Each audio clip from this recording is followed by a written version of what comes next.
Hello, namaste, everybody. Welcome to this special event, Patanjali's Yoga Sutras for householders. And it's really exciting, this collaboration between Yogacharini Maitreyi of Arkaya Foundation and Professor Balaganapathi from the Philosophical Practitioners Association of India and the University of Delhi. My name's Ross Makichi. I'm the community director for Arkaya Foundation. And this came about because Mr. Masakui Rungsung, who's the Consul General of India in Vancouver, Maitreyi and I went to meet him late last year to invite him to an event in Vancouver. And he spoke very highly of a man who he met when he was the High Commissioner in Jamaica, and that was Professor Balaganapathi. So this special event is a result of that introduction from Sri Masakui. And it's a celebration of International Day of Yoga, which was on June 21st. And we're really delighted by the support of the Consulate General of India in Vancouver and this collaboration. Also, a special invitation for all of you. Yogacharini Maitreyi and Professor Balaganapathi will be offering a more in-depth online series on the Yoga Sutras for those who would like to go a bit deeper. So, this 6-week online course is being offered by donation and is open to participants worldwide. You can join every Sunday from 9 a.m. to 11 a.m. Pacific time, and that's going to be starting on Sunday, September 7th and running through to Sunday, October 12th. I'll post the link in the chat. It's Yoga Sutras series.eventbrite.ca. And now it's my great honor to welcome the Consul General of India in Vancouver, Mr. Masakui Rungsung, for some opening remarks. So welcome, Masakuiji. Thank you. Good morning to you all, and good evening to Dr. and Professor Bala. It's such a privilege for me to be here. I will not be here for all through the session, but I thought that it's important for me to come in as the Arkaya Foundation, Maitreyi and Rose came in, and we had the initial conversation on other things, but I was reminded, because of the passion in what they are doing, that was telling them about my experience when I was High Commissioner in Jamaica and my association and interaction with Professor Bala, who was the chair of ICCR in the University of West Indies. And we had a fantastic time, actually. He was very helpful. And, the reason why he was a chair of ICCR is Indian Council for Cultural Relations, which is one of the agencies to propagate Indian culture under Ministry of Foreign Affairs. And the fact that Professor Bala was selected for this is the testimony itself of his credentials. He has an impeccable academic credentials, but all being equal, which distinguishes Professor Bala from other professors, is his passion to reach out, to share the knowledge that he has acquired over the years. One of the concepts that I learned from him, the first lecture that he delivered in Kingston was on being more. And that exemplifies who he is, because the willingness to share, not to keep the knowledge with him, but to voluntarily pass down his knowledge to other people, is something which I really, really admire, and I'm just a big fan of him. And the depth of knowledge that he has on Indian philosophy, not just Indian philosophy, just ask him anything and he'll speak on it. As you go on into interact with him on this very program that is now programmed for the coming, I don't know for how many weeks, but this was experimented, and he has done it in Jamaica when he was there. He came up with the idea that I can do this. I never asked him anything, but all the time when he came up with a new program, it was his own initiative. That's the kind of thirst, not of learning, but of sharing. And of course, as he humbly said, that he learned a lot while giving. I think that's the spirit that we are in. And without much ado, I think I just would like to welcome Professor Bala. I cannot see him on video right now here. And thank you, Arkaya Foundation, for giving this platform and giving the opportunity for bringing the best talents together.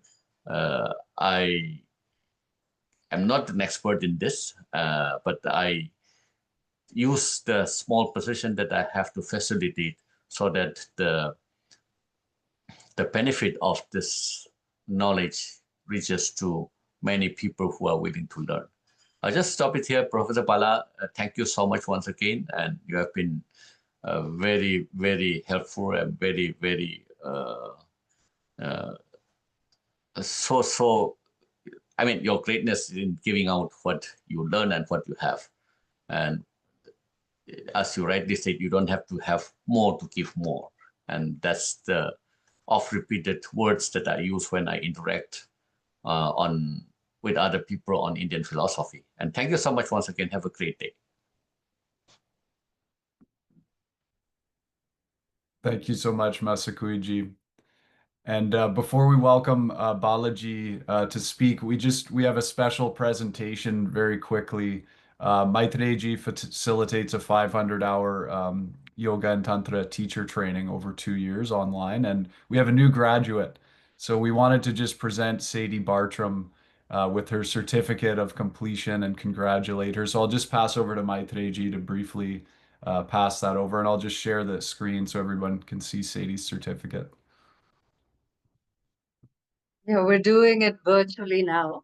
And Sadie, I would say, is the example of a mature spiritual student. And my Acharya, Amma Meenakshi Devi, she used to say that when you have mature spiritual students, there's always peace in the Sangha. But when you have immature spiritual students, there's chaos and there's, things you constantly need to handle and deal with in the Sangha or in the ashram. We were living with her. So she was very, very mindful of who was admitted into the ashram. In fact, Ross and I visited this time when we were in India, we visited her.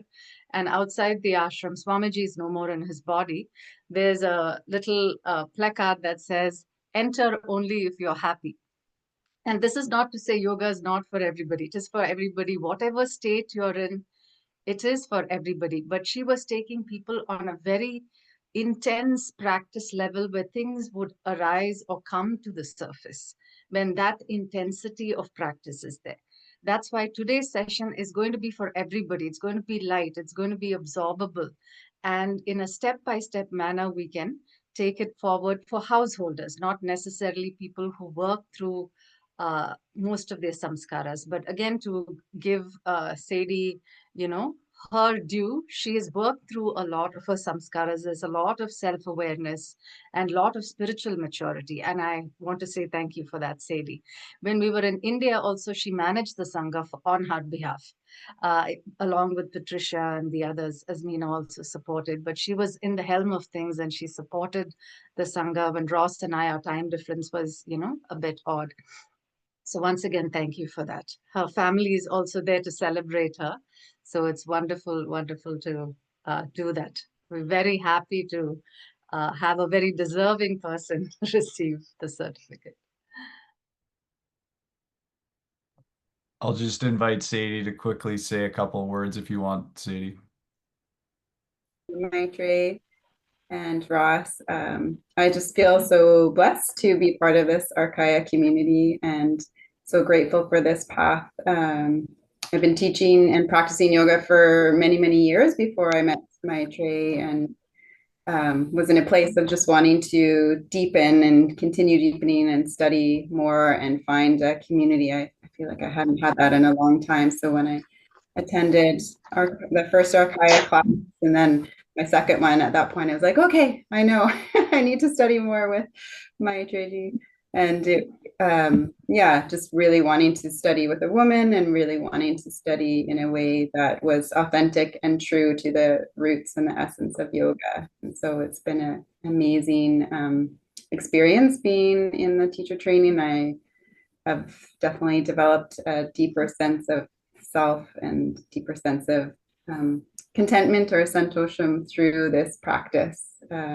and also inspiration, I guess, to continue sharing and finding ways to learn more and grow more and share more with those around me. So I feel very blessed and grateful. So thank you for your guidance and your support, Maitreyi, and to Ross as well for all of your support, and to all the community for being there every Saturday. The Saturday classes are definitely a grounding force in my life. So to my family, thank you for all of their support through it all. Thank you, Sadie. Congratulations. Now, folks, I'm excited to welcome Professor Balaganapathi, and he's going to speak for about 30 minutes. Then we'll hand over to Maitreyi. And following that, there'll be time for audience Q&A and a little bit of interaction with our teachers. So you can go ahead and type your questions into the chat on Zoom, and I'll be reading those out. So go ahead and do that as we're going along, please. So without further ado, welcoming Professor Balaganapathi. Welcome, sir. Thank you. Can I begin? Yes, Can I please. begin? Yes. Begin. Yes, Yes. please. Yes, please. Yeah. Let me begin by presenting the invocation of Patanjali Maharshi. Yogena chittasya padena vacham malam sarirasya cha vaidyakena yopakarottamam pravaram muninam Patanjalim pranjaliranatosmi Patanjalim pranjaliranatosmi Patanjalim pranjaliranatosmi. Friends, this is an invocation that is dedicated to Maharshi Patanjali. You know, most of us think that Patanjali is only an author of Yoga Sutra, but actually, very interestingly, he dealt with three important things that are very much useful to human life. One is yoga, which deals with chitta, the mind. Okay, yogena chittasya. And then the second one that he has given is grammar, that purifies the word. Okay, so first one is thought, second one is word, and the third one that he has given us, malam sarirasya cha vaidyakena. He is supposed to be a rich contributor to Ayurveda, and that is also something that deals with the body, which is an organ that helps us to act in the world and reach out to the people, the other in the world. So this is how Maharshi Patanjali has given us three things. One is yoga that purifies the mind. Second one is grammar that purifies our word. And the third one is the Ayurveda that purifies the body. I was thinking till Balaji makes the connection, they would have, this is again gifted to me from India. So one of the students in the ashram, they gifted me this. That's wonderful, beautiful. Yeah. And usually I have the Japamala around. Join it. Yes, I will hand over back to Balaji. I'm being the filler for the day, you know. Yeah. Sorry for that issue. Rosji, I am also trying to join through my mobile. Please allow me to join so that Okay. if the voice is creating a problem here, you can hear me through that. Okay. Okay. Sounds good. Yeah. Friends, I was thinking if we have to talk about yoga for householders, how do we do that? How do we enter into this domain of Patanjali and talk about how yoga for householders? You know, there are certain kind of misconceptions that I would like to address before I enter into how Yoga Sutra can be taken for the everyday life. One of the interesting misconceptions that we find is yoga either deals with the physical body or withdraws from society completely. So there is a narrow conception of yoga that is available everywhere in the world, including India.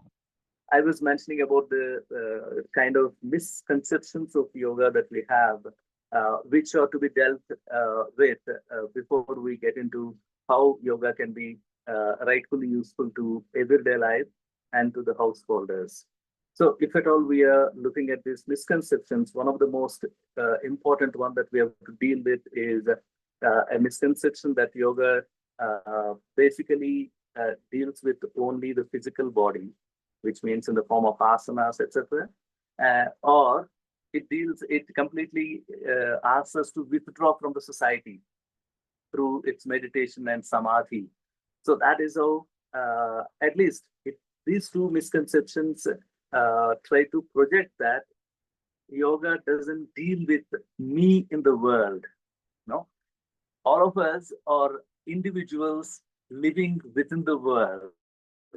So if yoga is not dealing with me, who is a part of the world, then yoga has no relevance to everyday life or to a householder, right? So this is one of the misconceptions that we come across.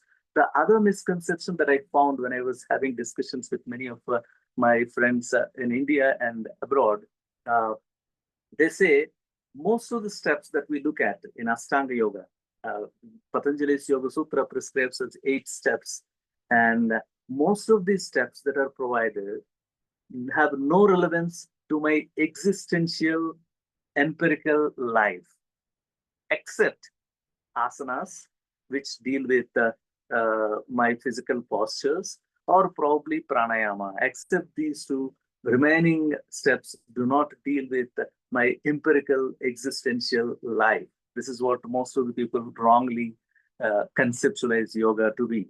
So, my interest here is to address these two issues and say that no, this kind of conception is absolutely wrong, and yoga directly deals with everyday issues of empirical life.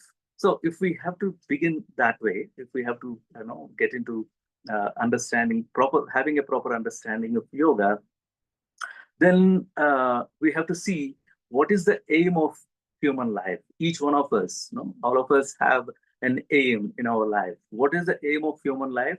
If we see it as a common ground, the common ground would be all of us would like to be happy, and we'd like to be good, and we would like to enjoy a rightful life. Most of us would be definitely looking for these 3 things: happy life, good life, and a kind of rightful life. So if this is what all of us desire, then interesting aspect here is, though we desire and we want this kind of life, but we don't know what good life, what happy life, and what rightful life is. And this is where the problem comes. You know, in general, you try to understand that you want something. If you want something, you should know it. If you don't know it, and if you want something, can you achieve that? That's where yoga plays a very important role for us, to help us to understand what can be good life, what can be happy life, what can be a rightful kind of life.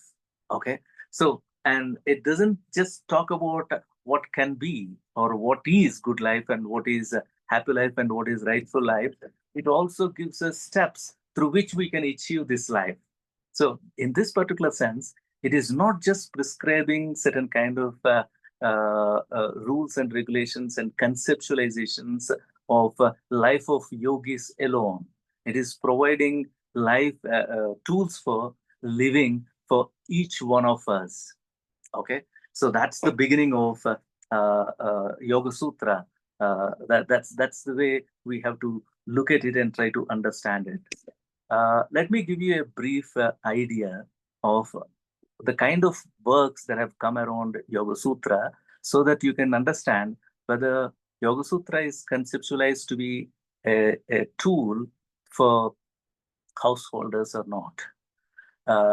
In fact, except Patanjali's Yoga Sutra, most of the other works on yoga were written as dialogues.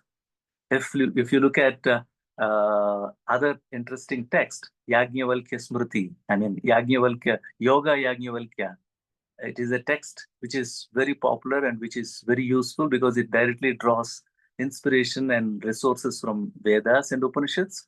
And this text was written as a dialogue. And then Yoga Vasista, another very important text, is written in the form of a dialogue. The very conception that it was developed in dialogue is to show that there should be, it is open to people to question and seek and try to understand it.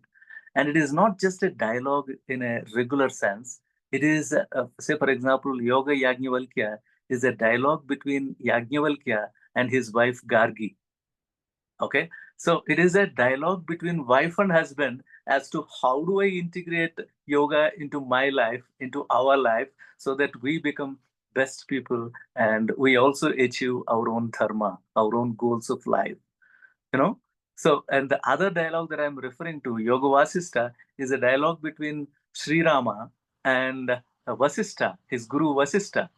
And this happens when Rama, after his education, after he completes his education in the school, he comes back home and goes around, moves around, and does some, pilgrimage.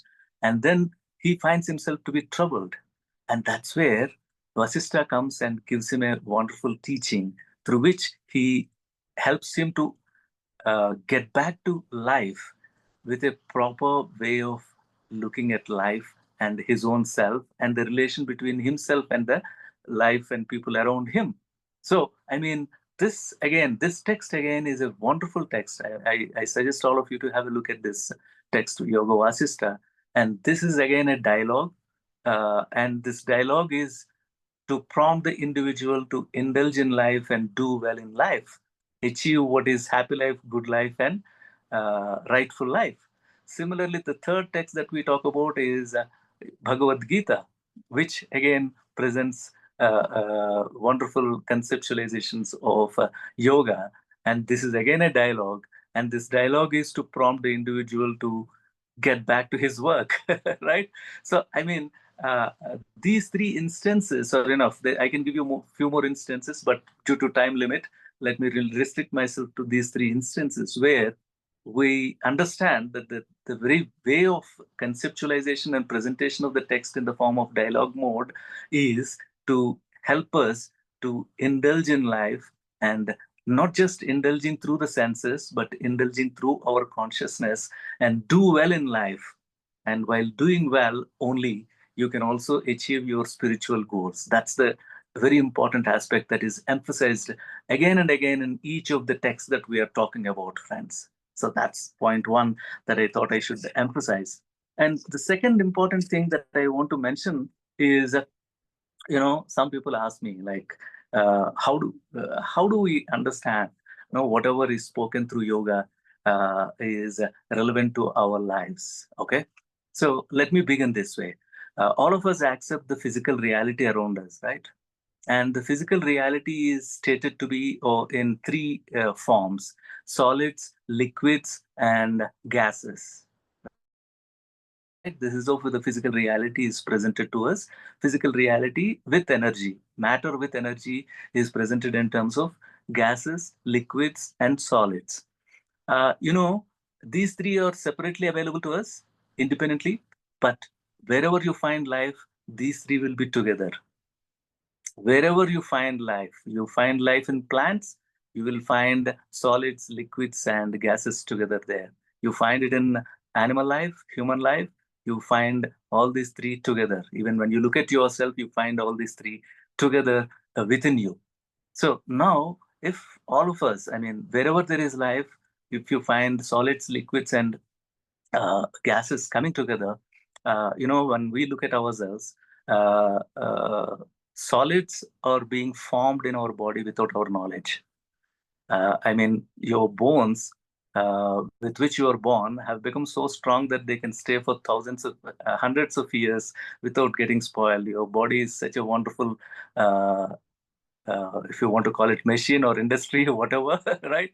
It has such a power. So how did it make such kind of bonds which cannot be destroyed by anybody at all? No, have you ever thought about it? Think about it. And the formation of these solids, you don't know how they are being formed.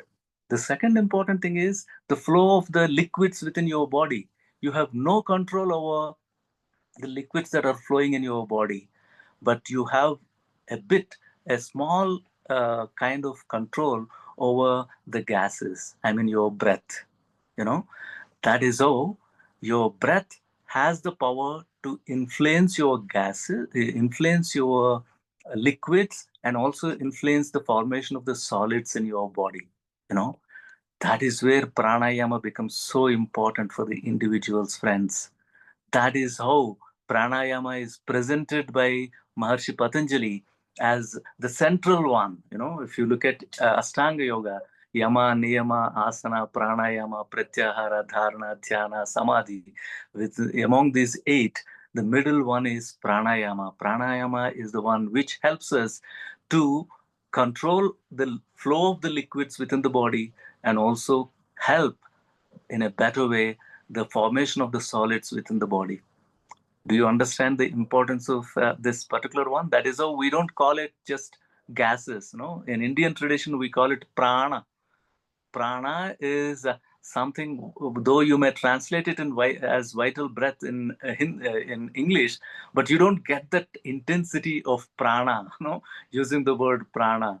Okay, so I mean, this is how there is a kind of equanimity that is to be maintained in the relation between the flow of liquids and the formation of the solids and the gases that we circulate within our body. You know, even these vital breaths are said to be 5: prana, pana, apana, samana, udana.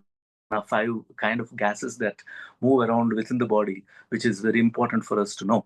I mean, I'm just trying to emphasize the point that if philosophy of yoga is to be understood as something that is useful to everybody, every living being in the world, one of the fundamental ways of looking at it is through pranayama. And how this pranayama, I mean, taking care of or controlling the breaths helps you in dealing with yourself in a better way.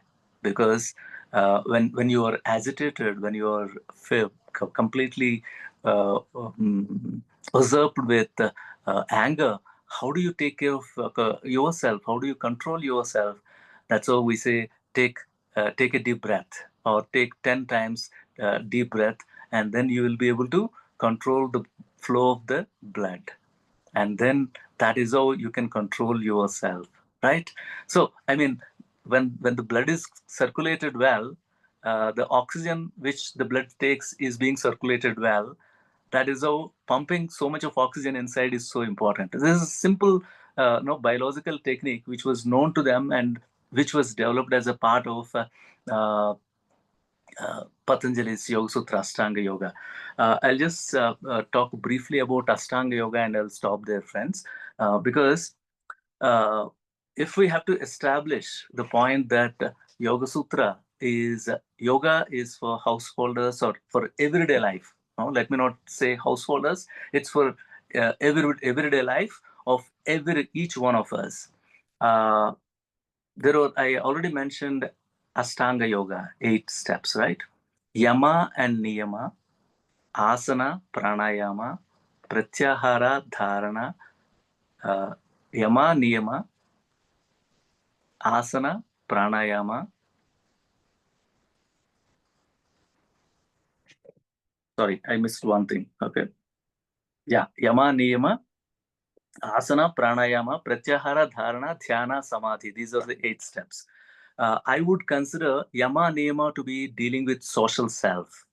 Okay, because Yoga Sutra begins by giving a definition of yoga as Chitta Vritti Nirodha, which means each one of us have Chitta. Chitta cannot be translated as mind loosely because mind has different connotations in the Western tradition. That is how we say, even Swami Vivekananda used the word chitta means mind stuff, because it includes mano, buddhi, ahankara, chittani. These four are considered to be manas or chitta, according to Indian tradition. I can explain that later on at some point of time. But chitta vrittis, the mind is continuously modifying itself, and it is transforming itself into different things that I see around me and different things that I hear continuously. And how do I stop these modifications of the mind? Even if I close my eyes, I cannot stop. Okay, even during my sleep, I'm not able to stop these vrittis, because it creates a dream world and creates few more vrittis on its own. So how do I control these vrittis is the most important one. And for this, there are 8 steps that are prescribed, and the first 2 steps are yama and niyama, things that I should do and things that I shouldn't do. Okay, yamas are things I shouldn't do. Ahimsa, satyam, asteyam, aparigraha, and brahmacharya are said to be things that I should not be doing, which means telling lies and non-violence, and then brahmacharya, celibacy, asteyam, staying away from others' property, and even if it is your own property, having a detached kind of attitude. These are the 5 things which are said to be very important for an individual to practice. And similarly, we have niyamas, okay, which are the rules that you should follow for yourself, which is saucha, santosha, tapaha, swadhyaya, and Ishvara pranidhana. Actually, I explained these things in few hours, but I have to restrict myself to few seconds, I understand. But what I mean to say is, these are like the first yamas are how I deal with the other, how I relate myself with the other. If this is pure, if this is taken care of properly, and then how I deal with myself is also taken care of properly, okay, then at least 40% of the vrittis, chitta vrittis, would come down. This is the most important thing. That is how Patanjali has given these 2, yama and niyama, to be the first steps. Some people wrongly, we try to think that, oh, I can directly start with meditation. Friends, that is quite fancy to do that, but all these steps. See, if you want to reach your 7th floor of your building, you go from the first floor, right? So it is important that we begin from the first floor onwards, first step onwards. And it is also said that you can do simultaneously different steps, but you cannot completely neglect first few 2 steps, which are directly related to my social self. Okay, so Patanjali in a way begins with how do you deal with the social self, and then he talks about asana, your physical self, and then he talks about pranayama, which is your pranic self. Selves are multiple, and don't get into this polar disorder or etc. Here, selves are conceptualized to be different in the sense that you have a social life where your social self comes to the front, and that's where you have to be you have to deal with certain kind of things. And how do you deal with that? There are steps that are provided.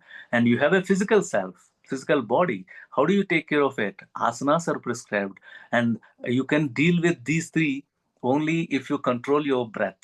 And that is how pranic self is given importance. And beyond the pranic self, pratyahara is given importance, which is withdrawal of your senses.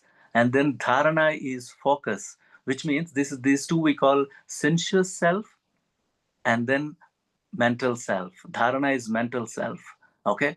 At the same time, it asks us to withdraw our senses from the world, and then that is how build your focus, dharana. And then the final 2 steps, dhyana and samadhi, are said to be our spiritual selves, which lead us to have an understanding of ourselves. Because as per Patanjali's Yoga Sutra, the goal of yoga is, he says, if you practice chitta vritti nirodha, what is it that you get? Maharishi Patanjali says you don't get anything. You only get yourself. Tada drashtuhu swarupe avasthanam, which means you will be only getting your own self. Because the metaphor of pond is provided to us, a pond where there are many ripples which are disturbing it completely as chitta vrittis.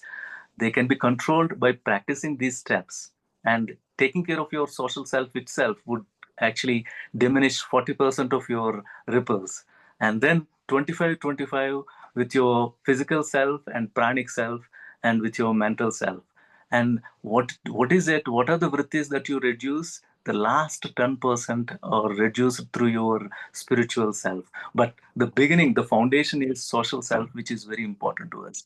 Now, friends, there are interesting questions that come up. I'm just closing it with this. There are interesting questions that come up. Like, it is easy to say that you should not you should speak truth, and you should follow swadhyaya, etc. You should take care of your purity, etc. But how do we do that? How can we follow ahimsa? How can we follow satya, telling truth? No, it's impossible, right? And we are in the social life, and it is impossible for us to not to lie, or not to kill, or not to harm anyone, no, as it is being prescribed. There is a practical impossibility that people present to us, often saying that it's not possible. But friends, there is a practical way that we teach. That I am a philosophical practitioner, and we do philosophical counseling through which I try to teach. And people get good help in this way, that we say, you don't have to stop telling lies overnight. We ask people to be conscious of the lies that you're speaking. And being conscious itself would start creating a kind of reflective mind in yourself. And this reflective mind is sufficient for you to begin. And after some time, you count how many lies you are saying every day. And this itself would instigate you to reduce them. And then you start reducing them one by one, and that is how after some time you will detest to speak, tell lies. You would get into the right path. So that is how whatever that is being taught as taking care of social self in Patanjali's Yoga Sutra is not just for sannyasis or renouncers who live in Himalayas. Okay, they need not, they need not practice, because they are all alone there. It is for us who are indulged in our life and trying to do something for us and for the society around us. And that is how it is important to realize the significance of Patanjali's Yoga Sutra for our everyday life. And with this intention, both of us, me and Maitreyi ji, are offering a course. You're most welcome to join us, and we'll deal with whatever that I have said in these few minutes. We would be making them to be possible and practically possible in our lives through a series of lectures scheduled for a few weeks. Okay, so this is where I would stop. Thank you so much to Maitreyi ji for this wonderful collaboration, and I'm grateful to His Excellency Masakoyi Rungsungji for kindly introducing and making this collaboration possible, and also for his kind words of introduction, because we strongly believe that yoga, or whatever, happy life, good life, or rightful life, is a kind of life where it's not possessing more, but it is being more, which is very important. And to be more, you need not have more. It is not required that you should have more. But even if you have less, you can still be more by being part of so many lives. And all of us have this opportunity of being part of others' lives and contributing richly. So this is what I wanted to share with you. Thank you so much. I see that I have finished 30 minutes. Thank you so much. Namaste. Thank you so much, Balaji. Thank you, thank you. A reminder to everyone that he and Maitreyi will be taking your questions for the last 30 minutes. So you can type those into the chat, and I'll be reading them out to our esteemed teachers. And now I'll introduce Yogacharini Maitreyi, who's our second teacher and founder of Arkaya Foundation. And I'll hand over to you, Maitreyi. Thank you so much, Balaji, for accepting the invitation. Like Ross mentioned, our first meeting was on Zoom because Balaji is in India. And immediately it felt like maybe it's the place, maybe it's his sweet demeanor. We said, yes, we're going ahead. For me, it was a very straight yes. And he's also a very erudite and well, I would say, open-hearted person who's established in the Yoga Sutras. So he's set the stage beautifully for me to continue the talk. So I was also planning to talk about the Patanjali chant. So in the ashram, so I'll give you a little bit about, where my background comes from. So my first guru was my grandfather. And as family goes, at that point, he was not somebody I thought was, uh, somebody with that much knowledge because he was my grandfather. It's only after he passed on and I studied with many other gurus. I first studied at the Shivananda ashram. This is over 30 years ago. And then I studied with Amma Meenakshi Devi, who Ross and I visited in Pondicherry. She was one of the very few teachers teaching Tantra. She doesn't teach anymore now. Unfortunately, her health is also not really good. And you may say, oh, somebody practicing yoga. Again, there are a lot of judgments that might come. Shouldn't she be healthy? Yeah, but if you see Ramana Maharishi also, at the end of it, at the height of it, he said, my body is not important. So we're not going there. We're actually dealing with the body. We're healing the body in yoga.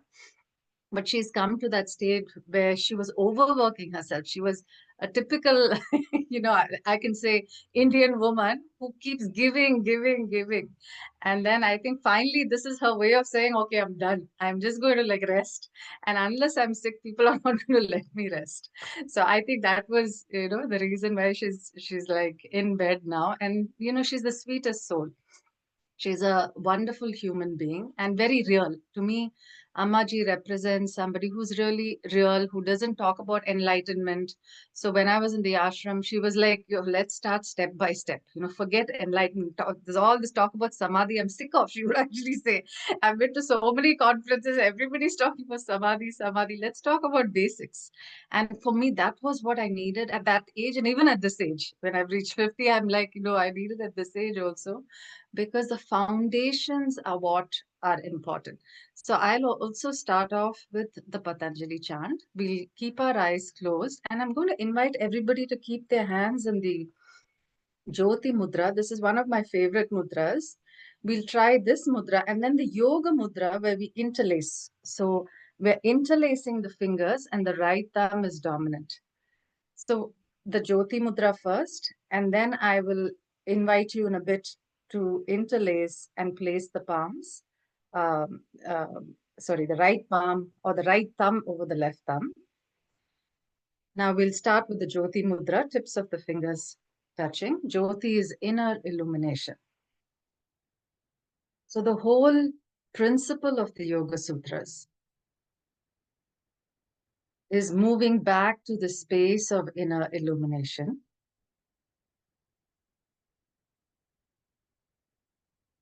Is to cultivate inner sight and insight. And as Balaji beautifully said, when these chitta vritti, the whole Yoga Sutra starts off, it's the second verse in chapter 1, Yogas chitta vritti nirodha. So in one word, it's mind stuff, all this mind stuff. And Ammaji used to joke, let's stop the chitta chatter. We have this English word, chitta chatter. So she'll say, let's stop the chitta chatter. And I love that word. Oh, love that sentence. She used to joke around with us. Is your chitta chattering? So we're not trying to force it to stop. We're not trying to rein it in a harsh way, but very gently befriend it. Gently observe it. And as we see this chatter, this vritti, these whirlpools in the lake of our consciousness, we see our reflection change according to the vrittis. If it's a turbulent lake, then our reflection is turbulent, which means if the chitta is very agitated, then there is turbulence. I like to give a different example. When I was young, I used to go to these fairs in India where you go into a room and there are different mirrors. One mirror will show you really tall. One mirror will show you really fat.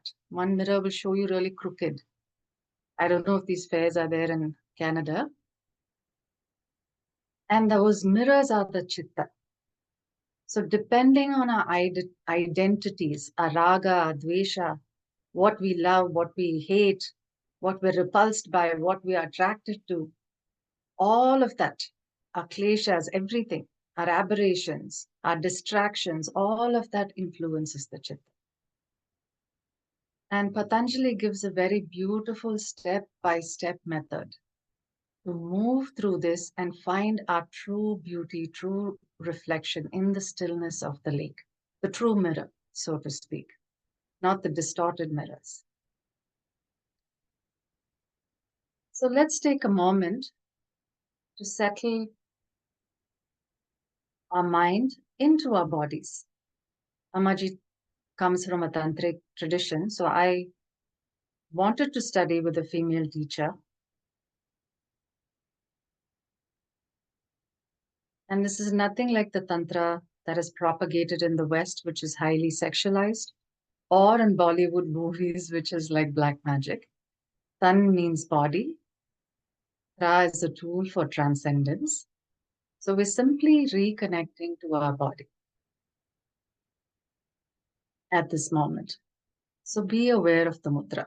And then gently we can expand and liberate the body. So in the body, we can feel this expansion of consciousness, that we're not limited. We're not limited to the vrittis. We're not limited to the distortions we so strongly identify with. And that can happen only with inward turning, this inner sight, this insight. So let's take a moment to cultivate this inner sight, insight, this karuna sakshi bhava, compassionate, actionable compassion, karuna, and sakshi bhava is to witness. So I'm going to invite you to witness your physical body, starting from your toes to the top of the head.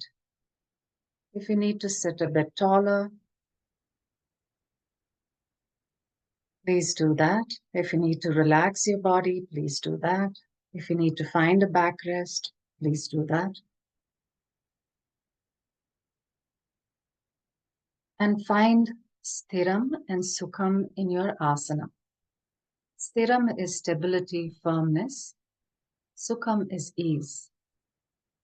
And by practicing just these two foundational principles, Patanjali says we can move beyond the dvandvas, which means these polar opposites that pull us in extreme directions. And the Bhagavad Gita also talks about it. It says, don't eat too much, don't eat too little, don't sleep too much, don't sleep too little. And we find a middle path. Of course, the Yoga Sutra says it in a different way and in a different context. So once again, coming back to body, being aware of our body, being aware of the sensations in the palms. That way you're not distracted by the screen. And all your prana shakti is not going to the screen. Even though you're listening to me, it's going inwards. It's going to cultivate this antara drishti, this divya drishti. Antara is inwards, inner sight. Divya is the light, or Divya is a common Indian name. My cousin's name is also Divya. This light of wisdom or knowledge, higher knowledge, not internet knowledge.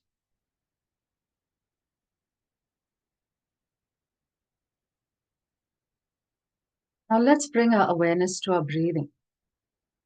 Again, Balaji beautifully spoke about the importance of pranayama in alleviating these vrittis, these aberrations of the mind. On a day when we are agitated, when we're upset, you'll find if you get into the habit of observing yourself, which is fundamental to yoga, you'll observe that, oh, today these vrittis are a lot. And therefore my thought processes, my feelings, everything is very garbled, jumbled. On a normal day, I don't feel so violent towards X person. Or maybe depressed. I feel violent towards myself. I am such a stupid person. I am such a fool.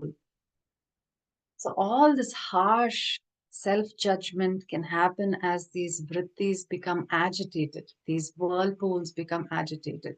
These ripples in the pool become agitated. And pranayama is a beautiful tool to settle these ripples of the mind. So simply observe your breath. Follow the breath as it moves into the nostrils, into the windpipe, into the lungs. And follow the breath out. We're not doing anything. We're not manipulating the breath yet. Simply be aware, how is your breathing today? Is it smooth? Is it short? Is it agitated? As you're aware, is there a need to sigh or yawn? All these are wonderful ways of understanding the self. These identities, these vrittis, come through as, or we become observant and we become aware of it as we observe the body, as we observe the breath. And we don't have to get too attached to these observations. In this moment, it's like this. That's it. It's useful to be aware. And then we can shift it through the practice of asana, pranayama. So now we're simply observing the breath. There's nothing more to this.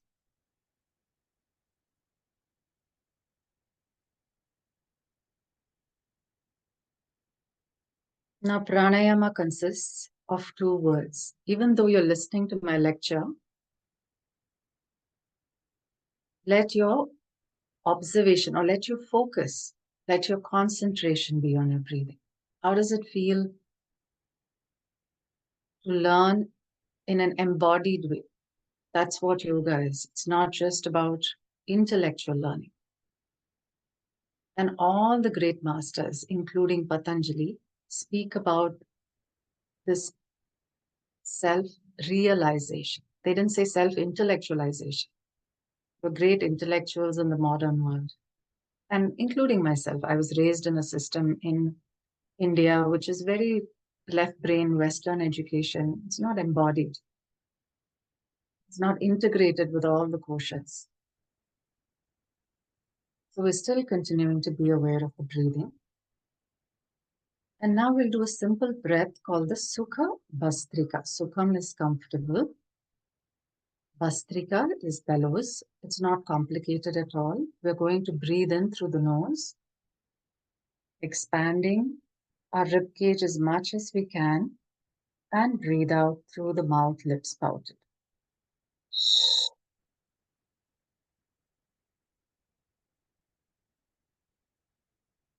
If keeping your eyes closed feels difficult, sometimes people may have trauma, then you can definitely keep your eyes open. But we conserve a lot of energy as we keep our eyes closed. So it might seem odd for some people. Why am I keeping my eyes closed for so long? So on a basic level, it's a conservation of energy. On a secondary level, we focus is turned inwards. So we saw that pranayama is not just breathing. Prana, ayama. Prana is life force, energy, shakti, and ayama is expansion. So pranayama is the conscious expansion of our life force that we may deplete in many, many, many ways. Wrong postural habits, wrong lifestyle habits, wrong emotional habits, wrong thought habits, all contributing to chitta vritti. These aberrations in the pool or lake of our consciousness. These ripples, or sometimes even whirlpools, in the lake of our consciousness get agitated because of the wrong lifestyle, emotional habits, and thought habits. Come back to the breath. And first, typically in pranayama, we learn about the mechanics of the breath. That is how our lungs are positioned, lower chest breathing, mid chest breathing, upper chest breathing, then Mahat Yoga Pranayama, full chested breathing. And then we go into the subtleties of the breath, the energetics of the breath. So it's very important to understand that the breath is not prana.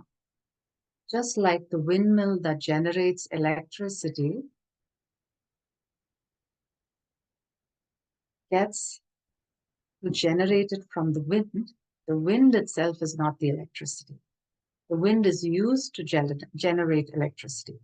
So similarly, the breath is used to generate prana. This is the energetics of breath. So think of yourself as a windmill that can generate this prana through efficient breathing, that can soften these vrittis with effective pranayama, that can remove the veil that prevents us from seeing clearly, that prevents us from cultivating discernment. So pranayama also releases the tinted glasses. Modern times, I can say sunglasses instead of veils. So if we're looking at the world through gray glasses, maybe we had a really bad childhood and we think everybody is bad, or we have rose tinted glasses, we think everybody is good. We can have different tints with which we see the world depending on our conditioning, depending on our desires. So pranayama releases this tint, gives us clear perception, good discernment. And Patanjali beautifully describes that also. Why it is important. So the step-by-step process of seeing ourselves and the world clearly and cultivating discernment is a very important step in yoga. How do we cultivate it? Pranayama. So let's take 3 more breaths to celebrate this very simple step that Patanjali has given us. Breathe in. Expand, expand, expand. And breathe out through the mouth, lips pouted.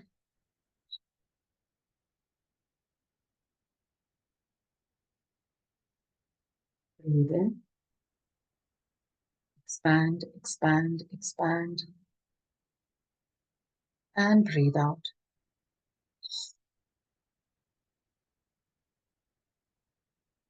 One last time, breathe in.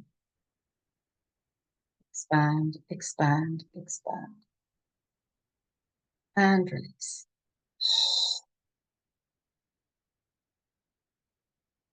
Beautiful. And just come back to observing your body, observing your breath.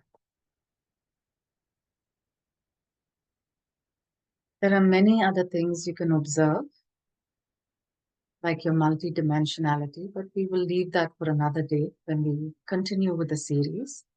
Now we'll just stick to body and breath. So you understand, even by bringing your focus and concentration, gentle focus On these two, there's so much transformation that can take place, where these vrittis or these aberrations of your mind, these whirlpools of the mind, can be reasonably peaceful. Now we're going to take a moment in silence.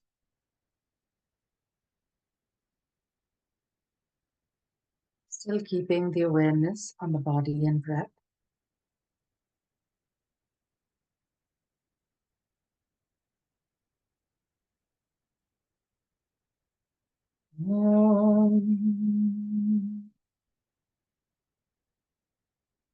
Yogena chittasya padena vacham malam sharirasya cha vaidyakena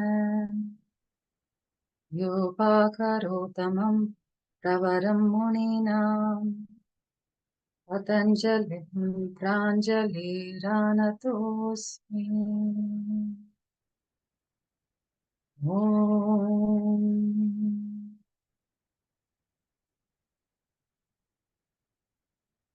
Gently rub your palms, place them on the eyes, soothing the eyes, calming the nervous system.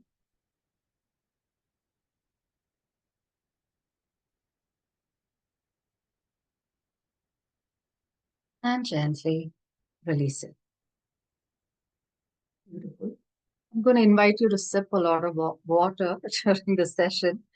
And sometimes I joke in the teacher training, if you don't remember anything in the teacher training, at least remember to hydrate yourself. Because in the ashram, we start off by step things, just, shifting our lifestyle, doing simple things. And my teachers would always say, this is a common saying, and they didn't create it, always chew your water and drink your food, which means we don't gobble up the water, we chew it in the mouth, which is how we absorb prana from the back of the throat. And then we chew the food enough times where we are able to drink it. So all these lifestyle habits are taught with an acharya, with a guru. And that is why the Yoga Sutras are sutras. So constantly Swamiji and Amma would remind us that a sutra means a thread.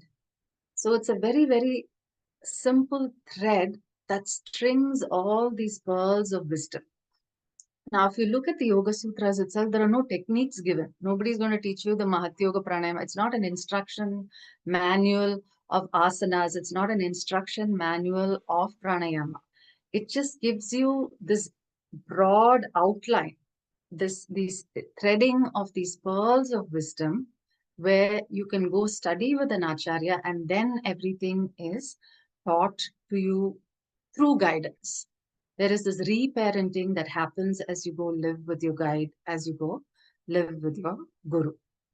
So Patanjali starts off by talking about this chitta vritti, that yoga is this chitta vritti, which means yoga is the cessation of this agitation of the mind created due to various reasons. It could be agitation because we've had too much coffee. It could be agitation because we fought with a loved one. It could be agitation because we read the news and our mind is filled with all these negative things of what's going on in the world, and maybe we've overloaded our news, quota that day, where the mind is not overwhelmed and can't handle it.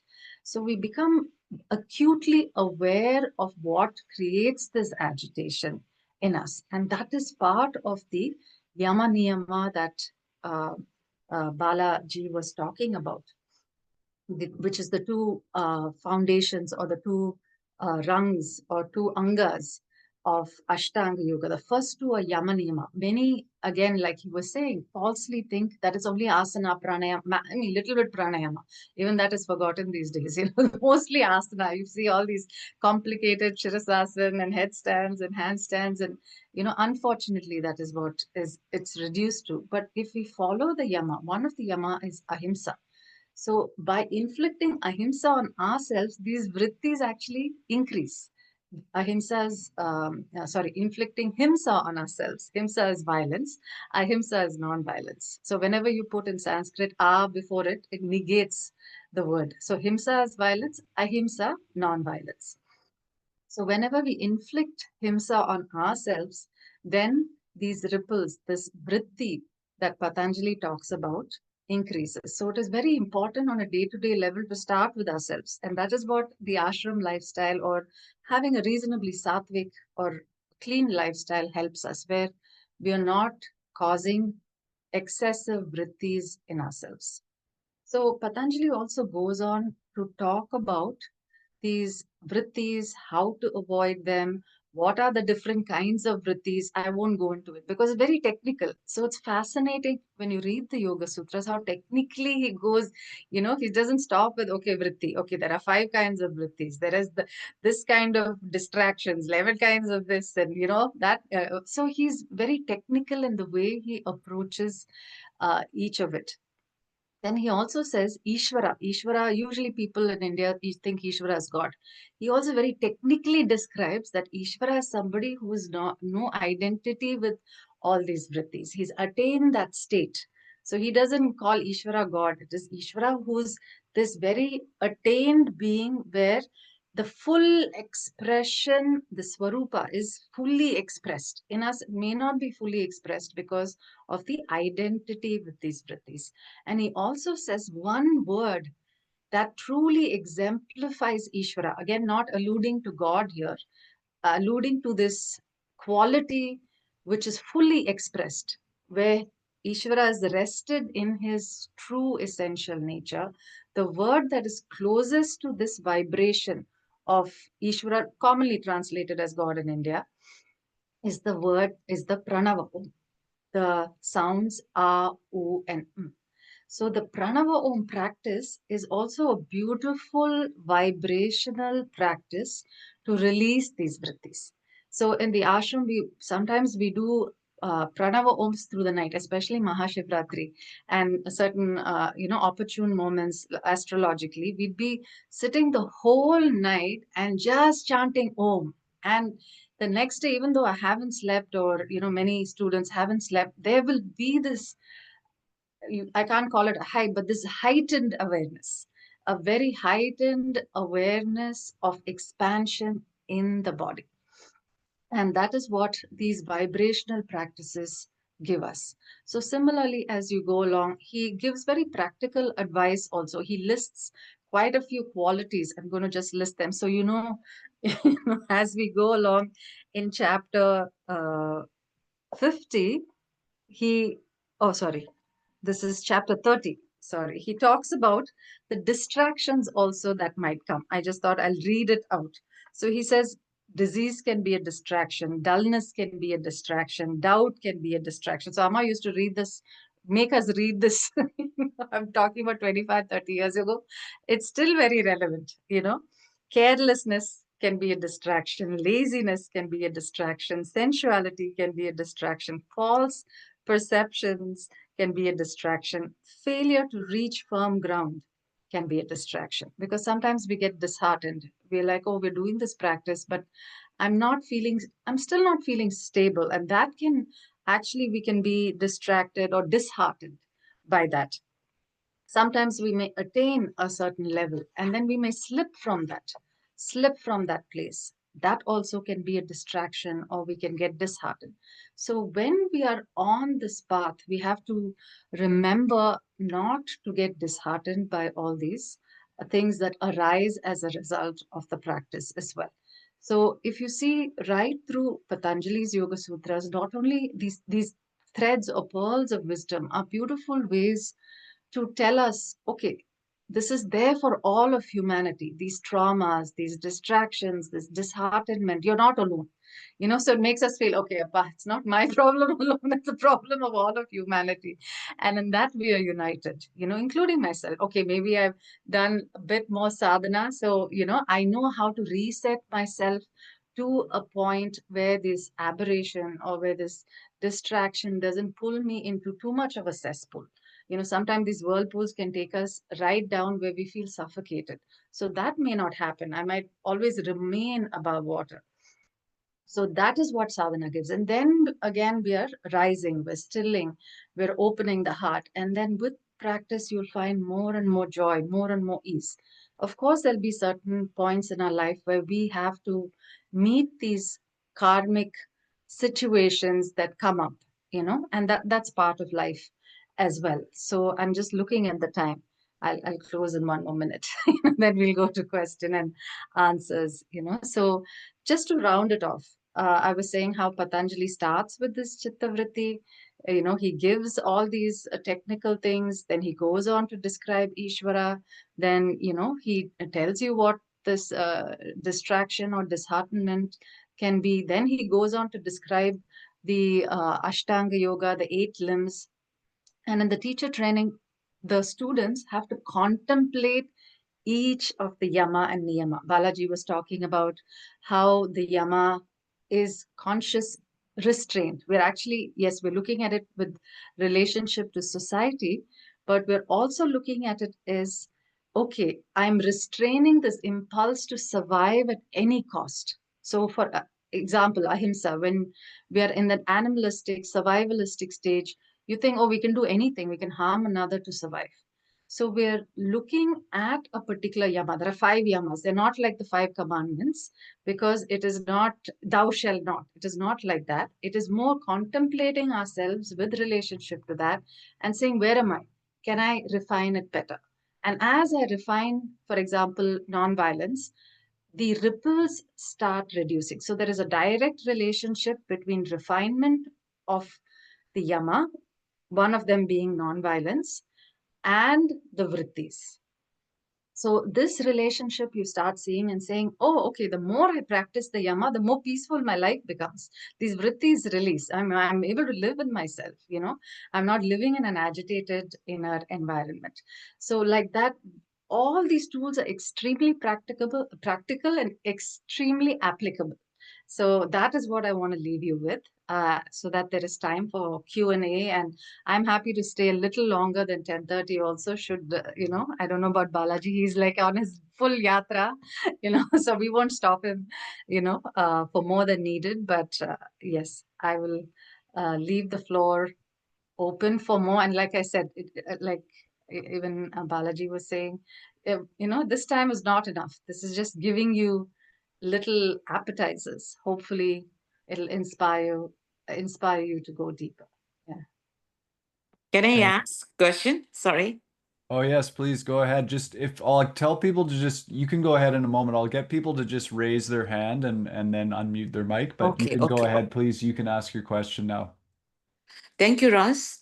I have a question, because Maitreyi, you're just explaining about chitta and vritti. Chitta is agitation, as you said. What is vritti? Can you explain one more time, Maitreyi, please? Vritti is the agitation. Sorry. Vritti is the agitation. Vritti is agitation. Yeah. So any aberration, anything that, like I said, my guru used to call it the chatter. So the chatter is the vritti. I mean, she used to simplify it, because whenever students were talking, so listening, they'll say, what is the chitta?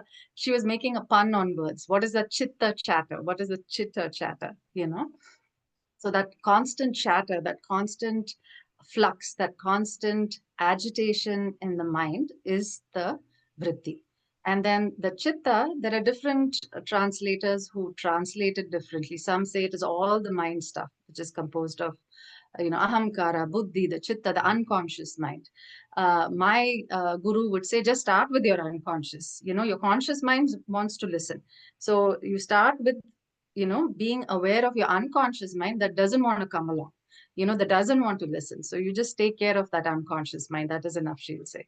So each guru will start, interpret chitta slightly differently, but basically it means be aware of this unconscious way of behaving, where you allow yourself a free rein instead of reining yourself in a little bit. So that is where we need the discipline. Yeah. Beautiful. Thank you.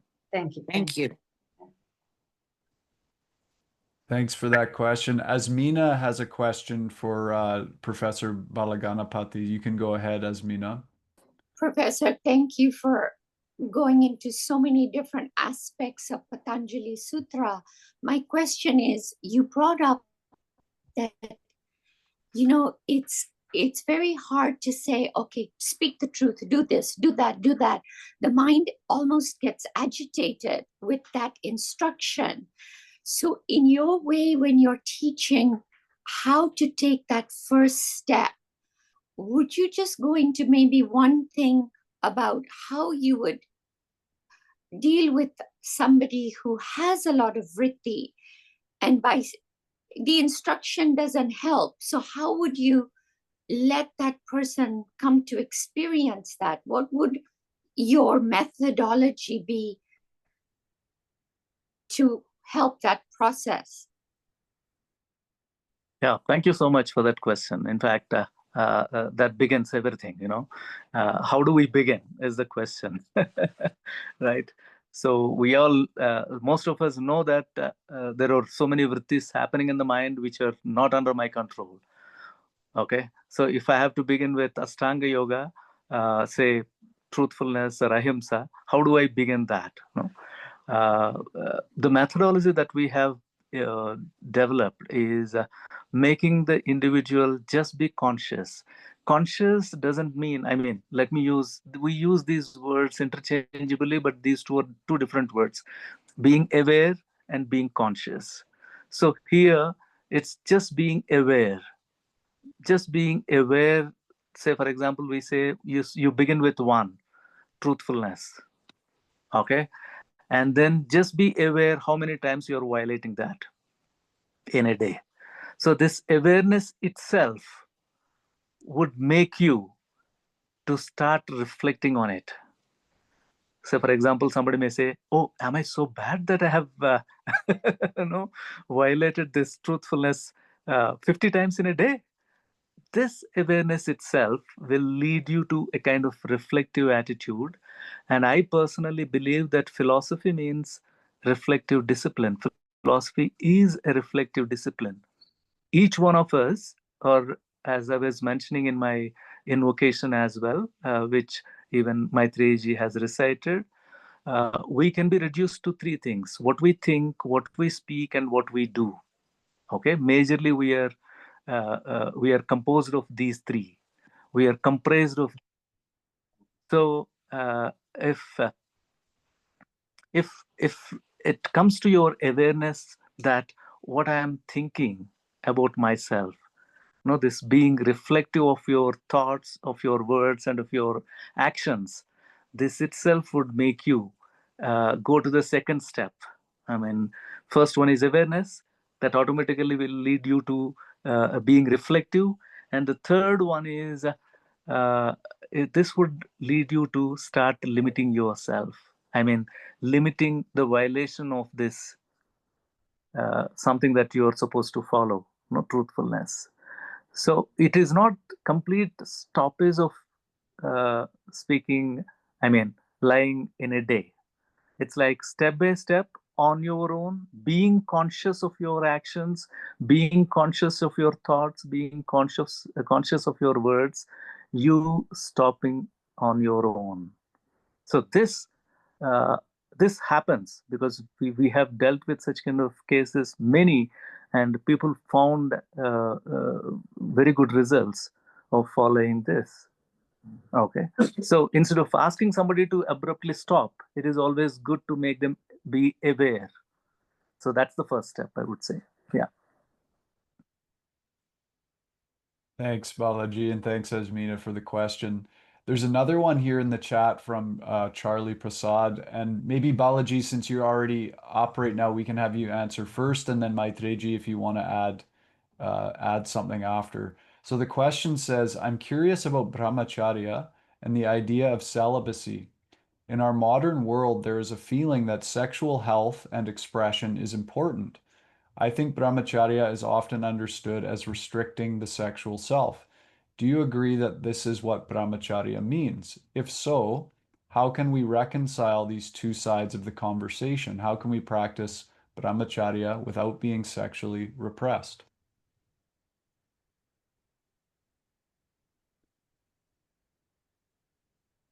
So this is a very important question, especially. Yeah, sorry. Can I? Yes, please. Yes, please. So this is a very important question in the context of yoga for householders.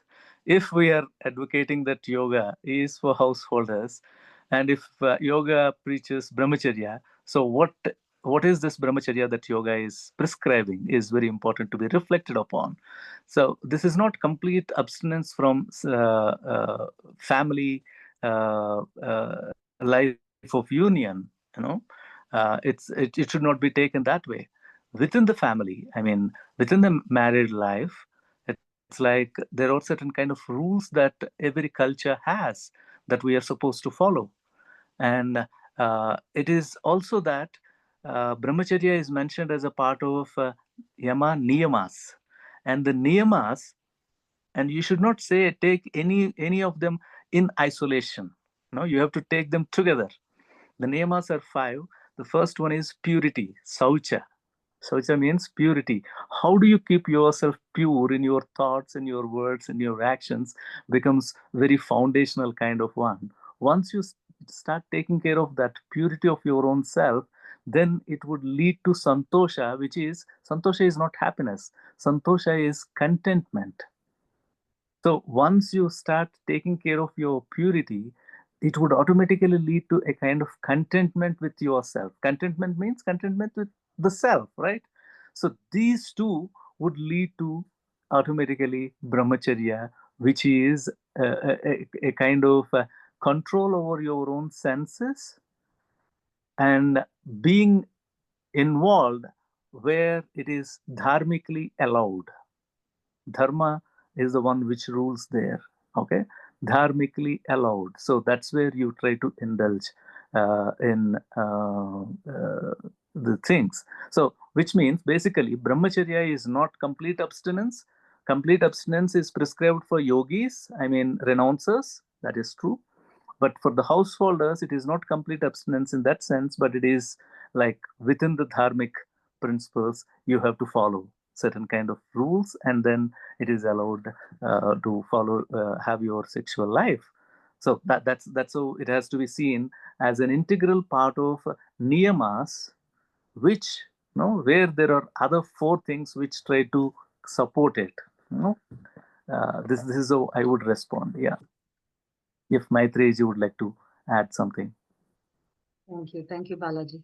Beautifully said. So to go back to that question, like Balaji was saying, the prescription for householders is not abstinence, to live a life dharmically. So if the agreement is, oh, we're in a monogamous relationship, of course you're hurting. There is ahimsa, you're hurting that person if you're being unfaithful in that relationship. So there itself, the first yama itself is gone, if you're being unfaithful. So within that space, there is a sanctity. And in Tantra, we go even further where we are understanding, even if you're not being unfaithful, what is the connection that you're creating? Is it in alignment with Brahman or the cosmic consciousness? Acharyam. So acharyam is behavior. Vichar is thought. Achar is behavior. So if you study in a Gurukula, like I did, usually the teacher doesn't, oh, you passed the course, so here is this title of, Acharya. It's not handed out like a certificate at the end of the program. The teacher is observing you and saying, can this person translate yogic vichar, thought, into action, which is achar. So if you see brahmacharya, that word achar or acharyam is there in it, this behavior. Can there be refinement of behavior? Can there be subtlety of behavior? Or is it all about titillation and getting, a high out of it? Can we expand into consciousness and sacredness even in this union and create a space for that? So we're not looking at repression, we're looking at refinement, conscious refinement, which is very, very different from suppression or repression. So that is what we're doing in brahmacharya. And also to kind of reel back into, the previous question, because it's connected to brahmacharya as well. So this refinement process happens as we can observe ourselves. And that's why constantly in the teacher training, this foundation of karuna sakshi bhava, compassionate witnessing. Otherwise, we can be very harsh on ourselves. We can judge ourselves and we can condemn ourselves. Oh, I'm a liar. And immediately you don't want to see yourself, because if you judge yourself harshly, then, your body recoils into wanting to observe. So that is why this karuna or actionable compassion also is important as we observe everything, our sexual lives, our family lives, our own behavior and reactiveness with ourselves and with another human being, our own engagement with ourselves and another human being. So we're communicating our sexual needs to our partner, but also respecting the boundaries and the sexual needs of our partner as well in the equation. So that is also very important, even though we're not being unfaithful outside of it. So of course, there are many, many, many nuances which become apparent to it as we practice pranayama. There is a certain subtlety in touch that we start to enjoy as we deepen in pranayama. Maybe earlier you needed, like all this junk food with, lots of sugar. I'm sure all of you have had this experience. As you start practicing yoga, too much sugar actually you don't like, or at least that happened to me. I was like, I can't handle too much sugar. My sense of taste became more and more refined. So similarly, your sense of touch, your sense of connection, or also I can guarantee you, if you're doing the practices, will become more and more refined. So I'll leave with that. Yeah. Thank you both. There's a question here from there's a comment from Charlie who asked the question, who just says that's really helpful, especially the meaning of acharya. Thank you. There's a question here from Rebecca. She's wondering about the course. There's the more in-depth 6-week course that is being offered by Maitreyi and Balaji starting September 7th. That'll be 6 Sundays in a row, 2 hours each Sunday, and it's by donation. I've put the link in the chat, which is Yoga Sutras series.eventbrite.ca. And Rebecca's just curious about that course. She asked, will it mainly be yama and niyama, or can you just kind of talk a little bit about the course? I think she was curious. I'll let So I'm not sure who wants to go go first. Yeah, I'll let him go first. And then. Yeah, I'm quite happy to see the curiosity of the participants here. I welcome you all to join us. As Maitreyi has mentioned, it is by donation, so you're absolutely free, But otherwise, my intention, I mean, both of us have discussed a lot, Maitreyi and me.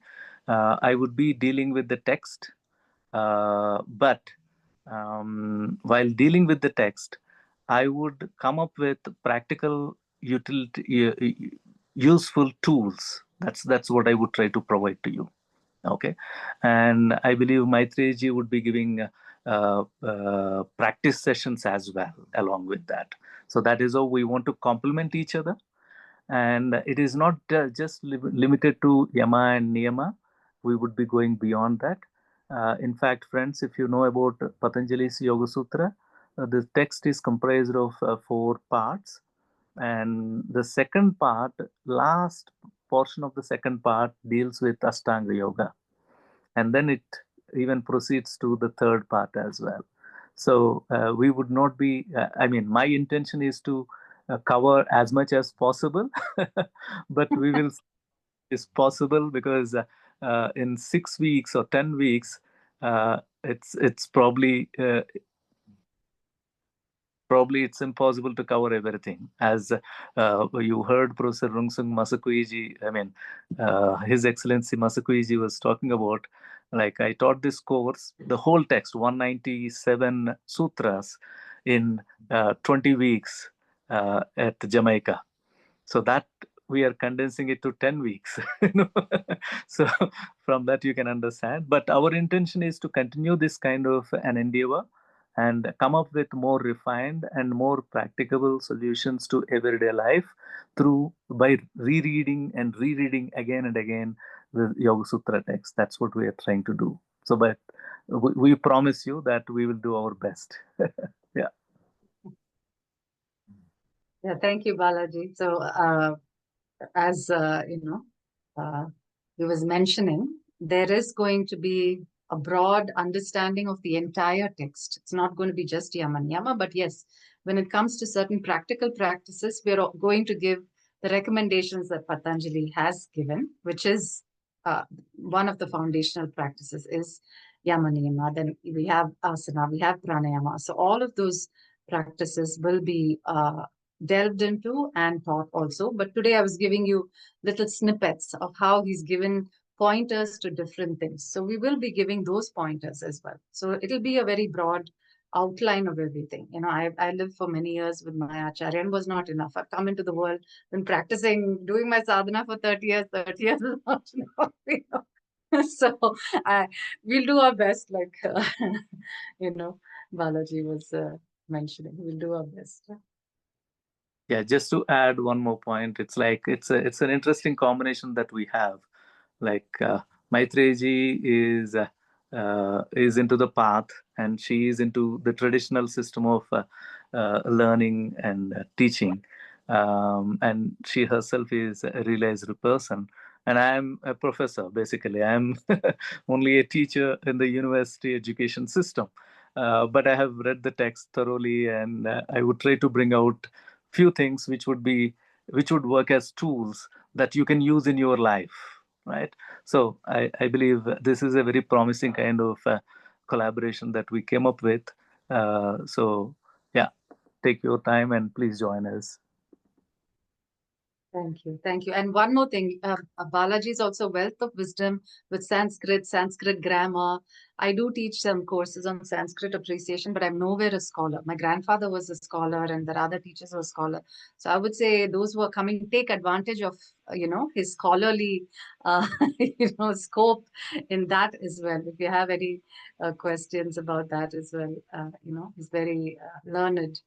So I'm very excited to have you here, you know, Balaji. Thank you. Even I am excited for this collaboration. But may I take permission from all of you and leave the platform? It's already 11:30 here. So Yes, please. I think that, thank you so much. Thank you so much. I think there is a question from Nutanji also, which we'll answer, and then we can close in a while. Thank you so much for that question, making it. Yeah. Nutanji was just asking the timing of the 6-week series, which I put in the chat a few times. It's 9 to 11 a.m. Pacific time. So in India, it will be 9:30 to 11:30 p.m. IST. Yeah.